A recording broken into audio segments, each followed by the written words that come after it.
news para na pud ni siya sa maayong balita. So, ang pulong nga gikan sa Ginoo. So, kang Prophet Isaiah kapitulo 53, kung unsaon nila pagsabot ni sa ilang kaugalingon, kinahanglan dili nila putlon ang pagbasa, kundili ilang sabton ang tanan. Ang nakasulat ni Mao diha sa kapitulo 53 nga ang giingon, ang mga tao mitubag kinsay makatuo sa amo karong gisangyaw, kinsay gipakitaan sa Ginoo sa iyang gahom, kay kabubuton sa Ginoo nga ang iyang alagad mutubo daw tanom diha sa ugang yuta. Dili siya madanihon og wala siya'y kaambong nga mabihag kita kaniya. Gitamay nato siya og gisalikway. Nakasinati siya mga kagulanan og mga pag-antos gani walay mutan-aw kaniya. Wala nato siya tagda ug gipa kawalay bili lamang. Apan giantos tiya ang mga kasakitan nga kita untay angay magantos ug gipas-an ang atong mga alantuson. Nagtuo kita nga ang iyang pag-antos silot kaniya sa Dios. Gani gisamaran siya tungod sa atong mga sala. Napangos siya tungod sa atong pagkadautan. Giantos niya ang kastigo nga maoy nakaluwas kanato, o pinaagi sa iyang mga labud na nga ayo kita. Kitang tanan sama sa mga karnero nga nasalaag, og wala musubay sa hustong dalan, apan siya'y gidakdakan sa Ginoo tanan tang kasalanan, bisag gidaog-daog siya og gipaantos pag-ayo. Pag nagpakahilom lamang siya sama sa nating karnero nga gidala ngadto sa ihawan ug sama sa karnero atubangan sa mualot kaniya, wala gayud siya'y timik. Gidala siya nga hinikawan sa hustisya ug walay nanumbaling sa iyang gidangatan, gihunnusan siya sa iyang kinabuhi. Tungod sa kalapasan sa akong katawhan, giandaman siyag lubnganan tipon sa mga kriminal. Gilubong siya og uban sa usa ka dato, bisag wala siya makabuhat og dautan o makasultig bakak. Ang Ginoo nagingon, maoy akong kabubuton ang pagpaantos og pagsakit kaniya, sa dihang gihimo niya ang iyang kaugalingon ingon nga halad alang sa sala.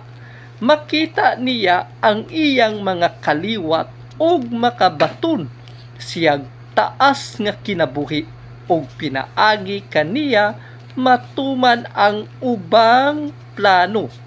Inig katapos sa iyang mga pag-antos, malipay na usab siya ug masayod siya nga wala makawang ang iyang mga pag-antos. Siya ang matarong kung alagad og siya maoy mupasan sa silot sa katawhan aron mahimo silang matarong busa. Pasidunggan ko siya uban sa mga bantugan ug gamhanan, kay gihatag man niya ang iyang kinabuhi ug nahiagom sa angay nga dangatan sa mga kriminal.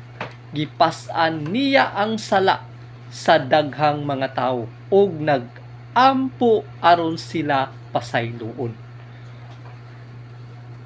Mao kana ang wala nila masabtan sa ilang kaugalingon nga ang uban nga mga tawo dili nila makuhaan og panabot bahin niya na labi na gipropesiya na siya ni Prophet Isaiah. So si Propeta Isaiah siya ang nagsulat bahin sa nahitabo kang Kristo. Ang Kristo mo ang gipili sa Dios, binuhat sa Dios. Mao kana siya og kini nga ingon nga siya sama sa karnero og gihalad ang iyang kaugalingon og siya gipatay. Wala siya nagpakamatay kundi gipatay siya nga ingon nga halad aron kini mapasaylo ang sala sa tao, dili ang tao ang nakapasaylo nini kundi ang espiritu sa Ginoo tungod sa pagtuo sa tao nga mao kana ang katumanan kay mauman ang plano sa Ginoo alang sa iyang katawhan. Katawhan lang niya. Ang mga tao nga dili katawhan sa Dios, dili na sila mutuo bahin sa mga propesiya gikan sa mga propeta. So, may mga tao nga wala gid sila magdawat unsa ang mga sinulat sa mga propeta. So, kana pa lamang dili nila masabtan o masayran unsa ba gayud sa wala pa na mahitabo. Unsa na lang ang ilahang kaugalingon nga masabtan nila nga ang tao gitugyan nga ingon nga halad apan kini dili lamang kundi ang plano sa Ginoo nga gipakita niya unsa ang tao nga mahimong matarong sa iyang kaugalingon kundi ang pagsunod sa plano sa Ginoo. Kay ang matagsa-tagsa ana-anay gitagana ang plano sa Ginoo kanila. So, munang dili nila makita o masabtan o masayran unsa bagayud ng mga plano kay tungod wala magid nila gisubay unsa ang gusto nga kabubuton sa Ginoo kaysa pagsangyaw niya og pagwali ni ini kay wala man nila gidawat unsa ang kamatuoran. Mao kana ang nahitabo sa mga tao nga ngano ang tao nahilikay na siya sa dalan sa Ginoo. So, munang dili pa nila masabtan unsa bagayud ang pagkamatarong.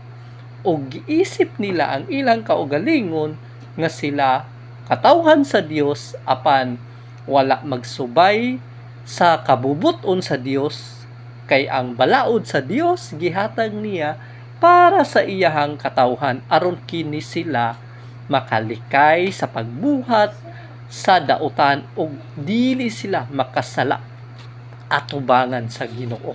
Mao kana siya ang pinakaimportante nga angay nilang sabton dili kay ila pang ipasigarbo ang ilang kaugalingon nga sila nahimong inani nga pagkatao kay tungod sila ang pinakabatid ni ani nga mga pulong apan dili nimo na mapasigarbo sa imong kaugalingon atubangan sa Ginoo. Kay mao kana siya ang dili madawat sa Ginoo. Ang garbuso nga tao mao kanang wala pa nila masabtan kay ako ang insakto parehar sila gibasa apan ang problema nila ginaputol nila sa ilang kaugalingon ang mga pulong nga mga sinulat sa mga propeta o sa mga tao nga gihimong instrumento sa Ginoo.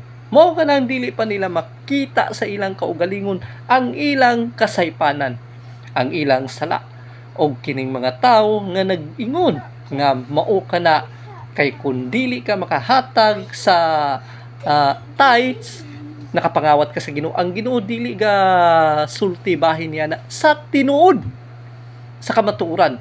Ang gusto sa Ginoo kamo pagtinabangay. Kung imong gibuhat kana sa imong isig katawo nga wala, gibuhat na nimo sa Ginoo. Mao kanang wala nila masabtan apan kanang giingon sa tawo nga dili niya mahatag then imo nang pasumanginlan o imo nang gihukman sa imuhang pulong nga wala ka masayod sa iyang mga buhat sa tago. So kinahanglan gayud na sa tao kay ang imong pagbuhat sa mga buluhaton bahin sa Ginoo, ang Ginoo ray nasayod niya na.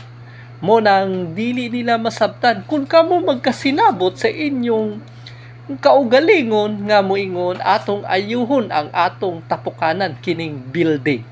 Ang atop nga buslot atong tabangan o amot o atong maghatag kita og kantidad para mapalitan og bago ang atop o ang pader atong mapalig-on. Mao kana siya ang pagsulti sa kamatuoran o atong tabangan sa pagbayad sa kuryente o pagbayad sa tubig. Dili isulti kini nga pulong nga nakapangawat ka sa Dios kay tungod wala ka muhatag. Dili ka na siya mao kay kana siya nga paghukom, wala kana siya sa insakto nga kamatuoran. So kung ang ilang paggamit sa mga pulong, kuhaan nila og panabot kanang ilahang ginakutlo bahin ni anang bersikulo sa panahon kana sa mga propeta. Kay ang mga propeta ang githatagan ana nga mensahe. Mao kanang wala nila masabtan hantod sa pag-abot sa panahon ug karon nga panahon usab. Kinahanglan nga magtinabangay dili kay imong hukman ang imong isig ka tawo nga wala ka sa kamatuoran kay ang Ginoo ray nasayod unsa ang tinuod nga kamatuoran. Busa giingon na sa Ginoo, tan-awa ang imong kaugalingon ug ayaw pagsulti batok sa Ginoo dili sa imong isig ka tawo. Ayaw pagsulti og pulong nga batok sa Ginoo. Kay kanang imong gisulti mahimo siyang sukwahi sa Ginoo. Hinaot nga kini makatabang sa imuha nga mga pulong. Kay ang tao karon magasulti bahin ni anang mga pulong nga ilahang gigamit sa ilahang kaugalingon nga dili tukma. Busa kining mga kasulatan kining nahitabo sa panahon nila. Busa ayaw gamita sa imong kaugalingon nga imong itandi ang mga pulong. Kay naay mga panultihon ang imong mga binuhatan, imo kanang mga binuhatan. Apan ang gusto sa Ginoo nagpahinumdum lamang siya nga ang imong pagabuhaton matarong aron mahimo kang matarong sa mata sa Ginoo nga iyang makita diha sa imong kaugalingon. Kay ang imong tulubagon imuha ka ng tulubagon atubangan sa Ginoo, dili ang laing tao. Ang sa laing tao sila ang muatubang sa Ginoo ug sila ang manubag gihapon sa ilang mga kasaypanan. Busa ang tao nga tinuod gayud nga alagad sa Ginoo, dili ka na siya magahatag og paghukom batok sa iyang isig ka tawo nga walay kamatuoran. Labi na imong gamiton ang balaan nga ngalan sa Ginoo nga moingon nga kini nga mga pulong sagad nako nga gakadungog diha sa ilang kaugalingon. Nga ikaw nakapangawat ka sa Ginoo kundi ka makahatag. Kay ang giingon lamang sa Ginoo kung imo kaning gibuhat sa imong isig ka tawo sa mga iwit o mga ubos kanimo nga walay ikaambag og imo kining gihatagan, gibuhat nimo kini sa ako. So kana siya usa na siya nga timailhan ang Ginoo ray nasayod nga siya ang nahibalo. So kana importante na nga ang tawo nga makahibalo unsa ba gayon kanang mga pulong nga ilang gagamiton aron masayran nila ang maayong balita. Kay mo kana sing gingon ang maayong balita. Ayaw ninyo higugmaa ang kwarta. Mo kana ang uban mo ingon nga nakapangawat ka sa Ginoo kay nahigugma siya sa kwarta. Mao pud nang wala masabtan. Ang pagsulti nimo sa kamatuoran kinahanglan magtinabangay ta og kini ato ning ambagan aron mabayran kining kuryente nga atong gigamit dinhi sa ato ang panagtapok sulod sa gambalay. So muna siya o kinahanglan nato pag-abot sa panahon nga ato kining pagamatarungon ang atong atop aron sa panahon sa pag-ulan dili kita mabasa o matulo-tuluan. Mao kana siya ang pinaka-importante. Kay ang tao nga nakahibaluon sa ang kamatuoran, makasabot kana siya. Sa walay pagduha-duha, mao kana ang iyahang pagtugot o paghatag sa importansya o value niini sa iyahang kaugalingon. So, hinaot nga kining mga pulong makadugang sa kahibalo sa tao unsa bagayod ang insakto. Kay dili nimo mapasigarbo imong kaugalingon. Kay wala kay mapasigarbo niini. Kung dili ang imo lamang mapasigarbo ang balaan nga ngalan sa Ginoo para sa imong kaugalingon o para sa ubang mga tao usab nga nagapangita sa Ginoo. Ug kini nga mga pulong hinaot nga masabtan usab kini kay daghan ang wala masayod. Kay ang tao karon magagamit sa ilang kaugalingon ang Ginoo nag-uban nga ri kanako ang Ginoo akong gipaabot.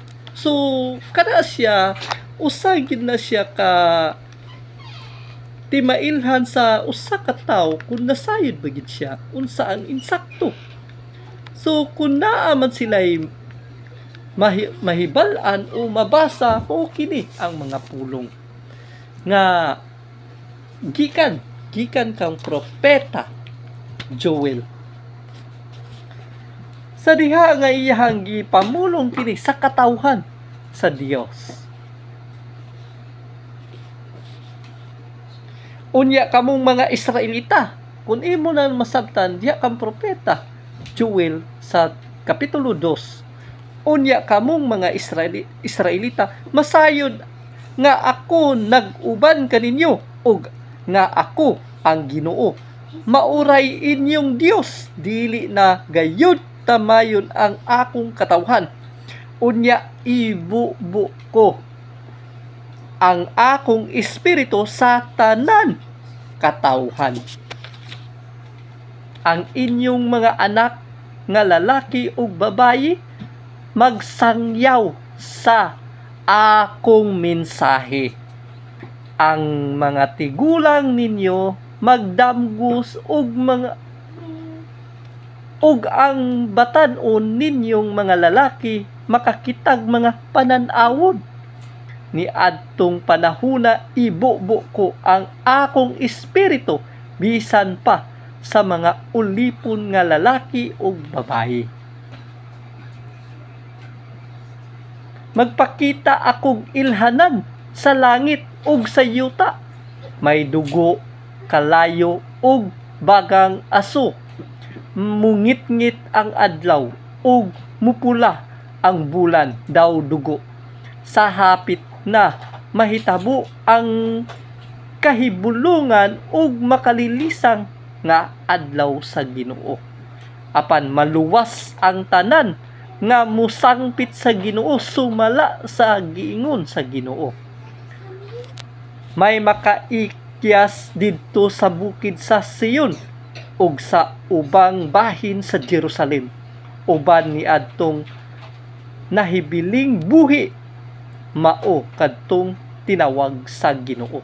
So kada pa lamang hunaon nila pagsabot nga mismo sa panahon ni propeta Joel mo gini siya nga ang Ginoo mag-uban tungod kay iyang gibubo ang iyahang espiritu. Mo na ang iyahang espiritu balaan man. So mo lang gingon nga ang balaang espiritu madawat nimo kay naa may hugaw nga espiritu, daotang espiritu. So diferensya gid na siya. Nagpatimaan kana siya nga espiritu balaan. So importante yun nga masabtan. Dili na ka magpaabot sa Ginoo. Sa diha nga mabubuan ka sa iyahang espiritu. Apan ang tao karon dili na nila masabtan. Kanusa pa nila matukib para sa ilang kaugalingon. Kay para man sa ilang kaugalingon unsa ang mensahe nga mahitungod sa kaluwasan. Kaya ang kaluwasan nagikan kana siya mo kaning gingon kun ilang paano panabot uban ni adtong nahibilin buhi mao kadtong tinawag sa Ginoo. So ang kaluwasan kadto lamang nga gipangtawag sa Ginoo. So nakadawat sa balaang espiritu, mao na sila ang nakadawat og kaluwasan. Og kini dili naman na sila magpaabot sa Ginoo. Munang wala pa masabtan sa tao. Kay mahimong bakak sa kaugalingon sa tao nga magasulti sa iyang kaugalingon na dawat nako ang balaang espiritu apan nagpaabot sa Ginoo. So dili na siya mahitungod sa kamatuoran, mahitungod na siya sa bakak. Kay kanus apa ba dawat sa tao ang espiritu sa Ginoo sa diha nga siya nabubuan, sa diha nga nakadawat siya. Ug sa diha nga nakadawat siya, dili na siya magpaabot sa Ginoo. Mao na siya ang timailhan sa mga tawo nga nasayod sa kamatuoran. Kay ang tawo nga wala gid masayod unsa ba ang kamatuoran, mao kana ang ilang ginasulti sa ilang kaugalingon aron lamang sa paglinla. Kay mao kining giingon sa Ginoo, pagbantay kamo sa mga tawo nga nagtakuban og karnero.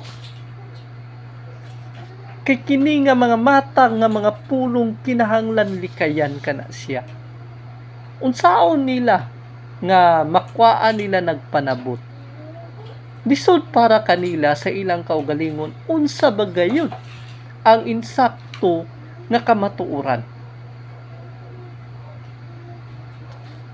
Ang tao kabingkil-bingkil o nagkalalis sa ilahang kaugalingon nga mga pulong nga ginatandi nila ang libro nga ilahang ginahawiran sa ilang kaugalingon batok sa libro nga pareha sa ilang gihawiran usab, og nakigbatok usab sa iyang isig katawo nga usapod nga wala makasabot.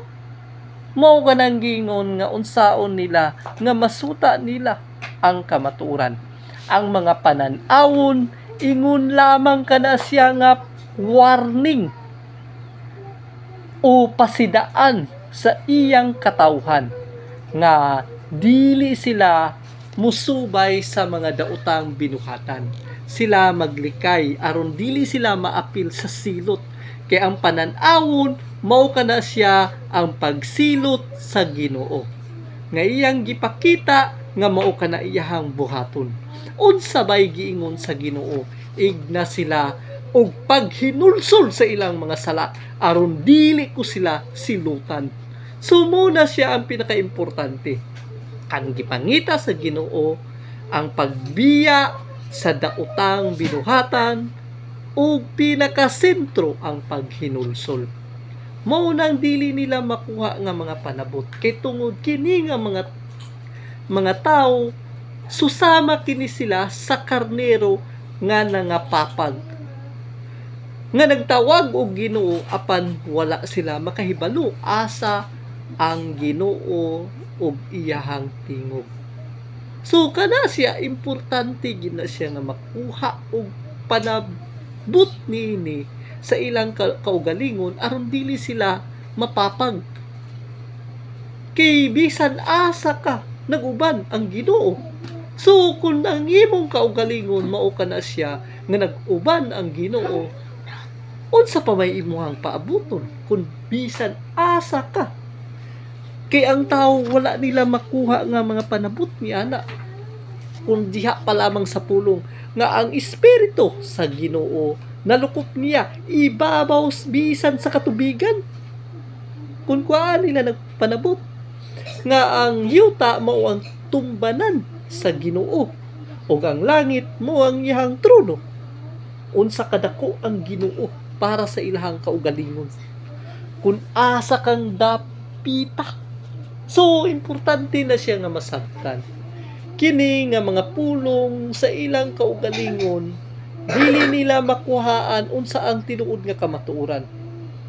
Kay moingon ang tao, kay ako gipili sa Dios, gidihugan ako sa pagsangyaw sa pulong.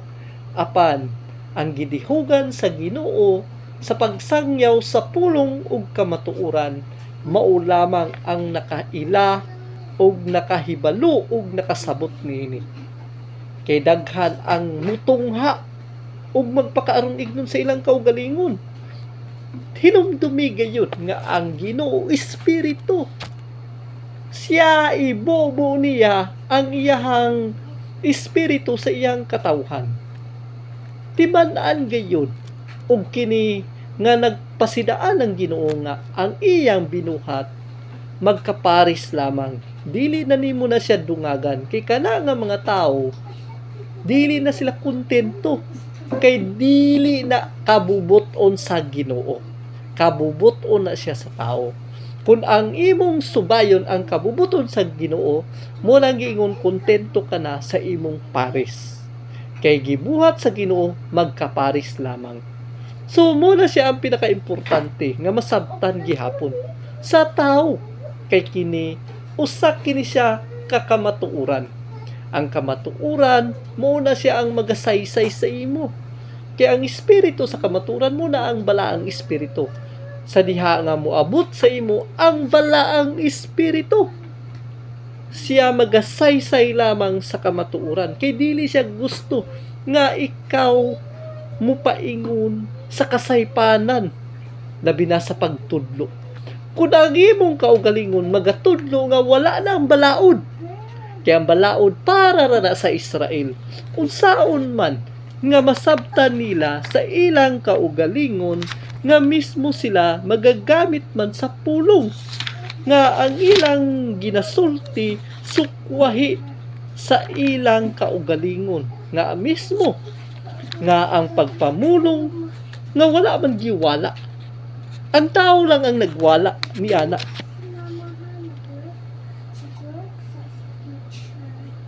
Kung ilang kuaan og panabot diha sa Mateo kapitulo 5 nga nagsaysay nga si Kristo ang nagsaysay binuhat sa Ginoo. Siya gibuhat sa Ginoo ug ang iyahang lawas gipuy-an sa espiritu sa Ginoo. So i-clarify nako ni aron dili ni sila magkayagaw, pero ang ngalan sa Ginoo gihatag diha kang Kristo. Mo kana ang ngalan nga ang Ginoo mo'y manluluwas. Ayaw ninyo huna-hunaa nga mianhi ako aron pagsalikway sa balaod. Di ba ni gayud kini nga para man ni sa inyo, dili ni para lang sa ako kundi apil ang mga tawo nga magasangyaw sa pulong sa Ginoo nga moingon wala na ang balaod, gisalikway na ang balaod, dili kini siya. Sayop kini nga pagtudlo sa ilahang kaugalingon. Sa ilang kaugalingon una, dili sa laing tao. Kay mismo nga si Kristo nagsiingon ni ana diha sa Mateo kapitulo 5 bersikulo 17, ayaw ninyo hunahunaa nga mianhi ako aron pagsalikway sa balaod ni Moises og sa mga pagtulunan sa mga propeta. Wala ako muanhi aron pagsalikway niini kundili aron pagtuman hinuon sa hustong kahulugan.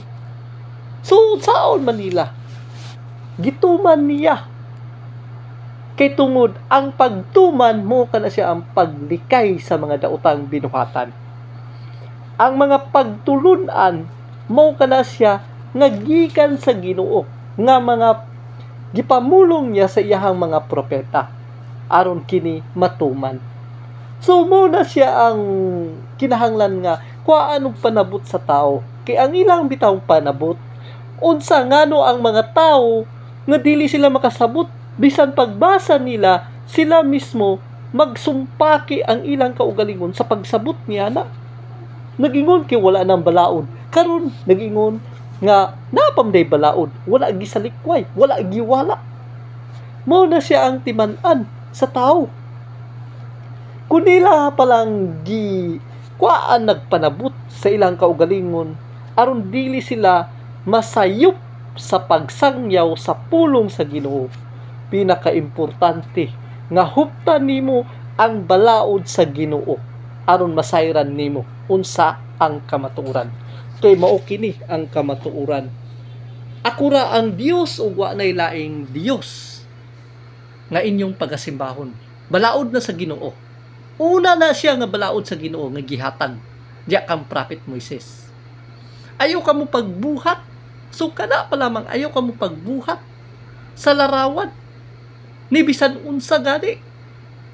O madagway ba nas tao, o madagway ba nas mananap, o madagway ba na siya sa bisan unsa gamit sa kamot sa tao. Muna ang dili nila makuhaan og panabot. Balaod na sa Ginoo. So importante na siya og inyong pagatawag og Dios, Diyosan. Nganong Dios, Diyosan man? Kung magbuhat kag isa, Dios lang. Kung magbuhat kag duha, tulo, may mo siyang Dios, Diyosan. So munang dili nila masabtan. Kay kini nga mga tao dili sila makasabot unsa bagayod ang pulong nga kamatuoran. O ayaw gamita ang balaan nga ngalan sa Ginoo sa dautan nga tuya. Kuana lang panabot. Mo kini ang dagway sa Ginoo. So gibuhat nimo pero dautan ang imuhang binuhatan. Gigamit nimo ang balaan nga ngalan sa Ginoo sa imong binuhat. So literal na siya sa ilahang kaugalingon. So kada siya ang nagbuhat niya na munang nakasala sa Ginoo. Muna ang pinaka-importante. Munang ang tao pud nga mo kini siya nagsulti sa ilang kaugalingon, nakabuhat gyapon na sila og kasaypanan sa paggamit sa balaan nga ngalan sa Ginoo. So nakalapas sa balaod sa Ginoo. So muna siya ang importante nga masabtan.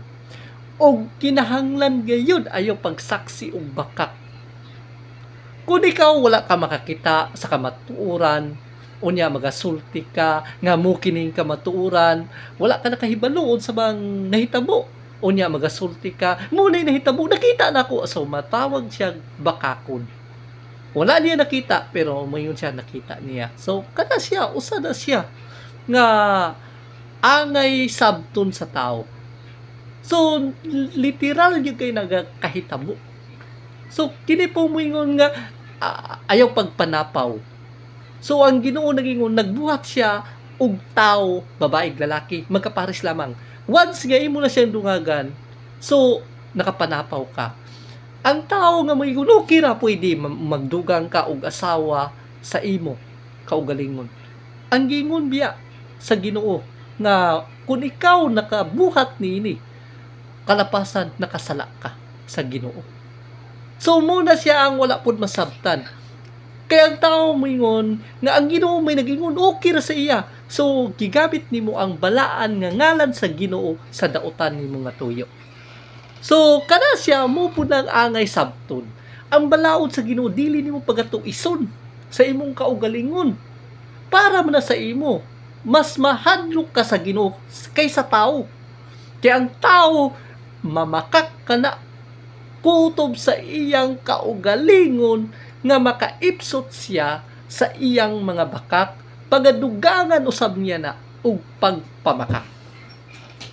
Mao po nang wala nila masabtan sa ilang kaugalingon. Alaay mga magwawali mo ingon, kinahanglan nimo nang ihatag ang imong mga kabtangan nga ri kanamo. Ang Ginoo nagingon biya ayaw ilugi ang imong isig katawo kung unsa ang anaa kaniya. Mo gyud ang pinaka-importante nga masabtan. Kung kini nga mga balaod pa lamang gikan sa Ginoo dili madawat sa tao, lisod nila maangkon sa ilang kaugalingon nga kini mao di ay kamatuoran. Ang kamatuoran gikan kana sa Ginoo. Iyaha ka ng kamatuoran. Mo kana siyang importante nga ang tao gayud musubay siya aron siya maglakaw sa matarong nga dalan. So maggamit ka sa ngalan sa Ginoo kay moingon pwede mga mag-asawa og duha, tulo, upat. Okay ra na sa Ginoo. So makahimo kag kasaypanan sala sa Ginoo dili sa tao. Sa Ginoo. Muna siya ang wala pa masabtan nila. Kini usa lamang sa mga timailhan sa mga tao nga wala gid masayod sa balaod sa Ginoo. Ilang gikahadlukan unsa bagayod ang balaod sa Ginoo. Kaya ang tao dili perpekto, mapakyas ang tao. Ang Ginoo perpekto. Pero dili man mabuhat sa tao ang pagsunod niini. Kay moingon man ang tao nga tungod dili man ta perpekto. Unsay gingon sa Ginoo? Subaya, sunda. Mao lang gyud ang gingon sa Ginoo nga pagpahinumdom. Paglakaw sa dalan sa pagkamatarong. Mura man ang gusto sa Ginoo. Mo ka lang ang tao karon dili nila masabtan. So mismo nga gihatagan og unsaon pag-ampo gikan kang Kristo amahan namong balaan. Kun kuaan na nila panabot, amahan namong balaan, paanhia ang imong gingharian. Matuman ang imong pagbuot dinhi sa yuta maingon sa langit. Ang kalan-on namo sa matag adlaw-adlaw ihatag ngari kanamo og pasayloak kami sa among mga sala. Ingon nagapasaylo kami sa nakasala kanamo og dili mo ni siya ang importante og dili mo kami itugyan sa panulay sa dautan og luwasak kami kay ang imong gingharian hangtod sa kahangturan. So kada pa lamang nga pag-ampo unsaon nila nga makakuha sila panabot niya na unsaon nga sila paghaharian sa amahan nga langit nun. Ang trono mo ang langit ug ang yuta mo ang tumbanan. Ang Ginoo mo'y nagbuhat sa iyang templo. Ang templo mo ang lawas sa tao. So mura na siya kaimportante. Kana sila sigig lali sa away ug pakig. Bangi niya na kanang ilahang gigamit nga mga pulong nga lain-lain man na siya nga sinultian. Iglesia, eklesia, simbahan, church, templo. Pero kuhaan na nimo panabot sa imong kaugalingon, usa ra gyud ang paingnan. Mo ka ng puluyanan sa espiritu sa Ginoo. Wala na lain nga pagsabot niya na. Ang tao rin bangi-bangi niya na, parihaan na. Ikaw, Pedro, nining bato, pagatukuron ko ang akong iglesia. Si Pedro ang gignan, unya ang mga tao mag-angkon sa ilahang kaugalingon. Sao nila pagkahibalo? Mahimo silang bakakon sa ilang kaugalingon. Si Pedro ra ang gitukod. Kung nila nang kuaan og panabot sa ilahang kaugalingon, dili maka si Pedro, dili ikaw ang naatubang ni Kristo sa panahon niya. So, muna ang dili nila masabtan. Kaya ang gipuyan sa Ginoo mo nang gingon ang gipili sa Ginoo magasangyaw sa pulong. Kinsay nagtukod sa imong kaugalingon. Kung nasayran nila, mahibawan nila. Diha pa lamang sa balaod, pakyas na sila. Unsa na lang ang espiritu sa Ginoo. So mapaingon gid sila sa ilahang kaugalingon nga bakak. So unsaon man nga makalikay sila ni ana. Ang ilahang pag-angkon anang Roma o unsa pa na nga mga pulong timan-ana nila silang kaugalingon. Dili sila kay kana siya sa una pa ng panahon. Mo kana siyang timan-an sa tao. Ang karon. Dili ang imong kaugalingon ibutang ana diha sa gipang sulat.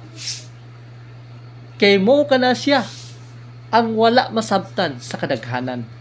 Mapakya sila sa balaod sa Ginoo, mapakya sila sa pagsabot sa pag-abot sa Ginoo, o sa pagdawat sa espiritu sa Ginoo, o nagauban ang Ginoo, o nagpaabot sila sa Ginoo. So mo na siyang wala nila nakita sa ilang kaugalingon. Unsa ang kamaturan? Hinaot nga kini nga mga pulong makadugang ug kahibalo sa imong kaugalingon o sa bisan kinsa man nga mga tao nga kun angayan ka bagayod sa pagpasabot niini nga mga pulong nga imong pagagamiton. Kay kini nga mga pulong pinaka-importante kini o kini angay gayon nga masabtan sa tao. Kay mao kanang resulta ngano ang mga tao nga sige pa silang paabot sa Ginoo. Kay tungod wala man gid nila masuta unsa ang kamatuoran. Hinaot nga kini makalamdag sa inyong hunahuna ug kini makatabang sa inyong kaugalingon. Unsaon ninyo pag-andam sa dalan sa Ginoo aron mahibaw-an ninyo og unsa ba gayud ang inyong kaugalingon atubangan sa Ginoo.